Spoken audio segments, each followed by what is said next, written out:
Albert Einstein once said, everybody's a genius. But if you judge a fish by its ability to climb a tree, it will live its whole life believing that it is stupid. Ladies and gentlemen of the jury, today on trial we have modern day schooling. Glad you could come. Not only does he make fish climb trees, but also makes them climb down and do a 10-mile run. Tell me, school, are you proud of the things you've done? Turning millions of people into robots, do you find that fun? Do you realize how many kids relate to that fish swimming upstream in class, never finding their gifts, thinking they are stupid, believing they are useless? Well, the time has come, no more excuses. I call school to the stand and accuse him of killing creativity, individuality, and being intellectually abusive. He's an ancient institution that has outlived his usage. So, Your Honor, this concludes my opening statement, and if I may present the evidence of my case, I will prove it. Proceed. Exhibit A. Here's a modern day phone. Recognize it? Here's a phone from 150 years ago. Big difference, right? Stay with me. Here's a car from today, and here's a car from 150 years ago.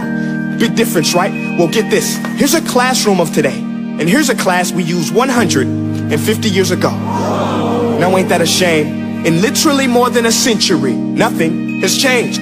Yet you claim to prepare students for the future? But with evidence like that, I must ask, do you prepare students for the future or the past? I did a background check on you and let the record show that you were made to train people to work in factories, which explains why you put students in straight rows, nice and neat, tell them sit still, raise your hand if you want to speak, give them a short break to eat, and for 8 hours a day tell them what to think. Oh, and make them compete to get an A. A letter which determines product quality, hence grade A of meat. I get it.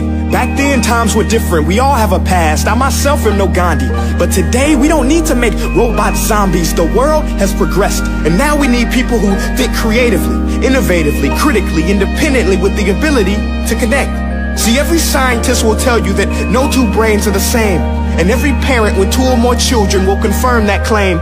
So please explain why you treat students like cookie cutter frames or snapback hats, giving them this one-size-fits-all crap. Watch your language. Sorry, Your Honor, but if a doctor prescribed the exact same medicine to all of his patients, the results will be tragic. So many people would get sick, yet when it comes to school, this is exactly what happens. This educational malpractice, where one teacher stands in front of 20 kids, each one having different strengths, different needs, different gifts, different dreams, and you teach the same thing the same way?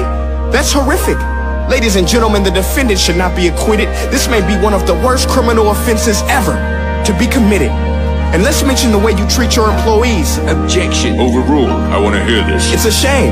I mean, teachers have the most important job on the planet, yet they're underpaid?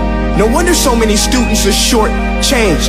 Let's be honest, teachers should earn just as much as doctors, because a doctor can do heart surgery and save the life of a kid, but a great teacher can reach the heart of that kid and allow him to truly live. See, teachers are heroes that often get blamed, but they're not the problem. They work in a system without many options or rights. Curriculums are created by policymakers, most of which have never taught a day in their life. Just obsessed with standardized tests. They think bubbling in a multiple choice question will determine success.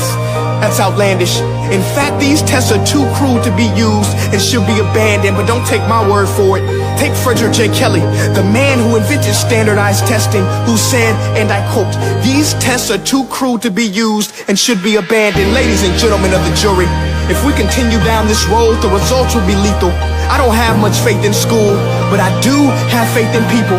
And if we can customize healthcare, cars, and Facebook pages, then it is our duty to do the same for education, to upgrade it, change it, do away with school spirit, because that's useless. Unless we're working to bring the spirit out of each and every student, that should be our task.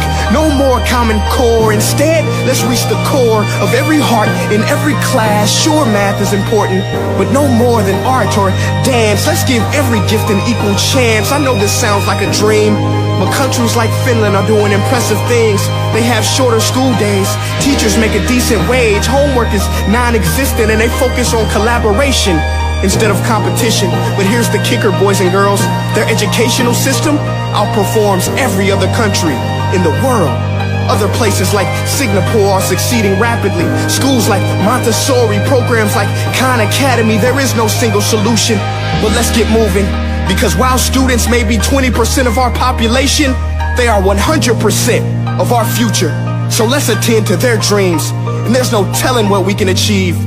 This is a world in which I believe, a world where fish are no longer forced to climb trees. I rest my case.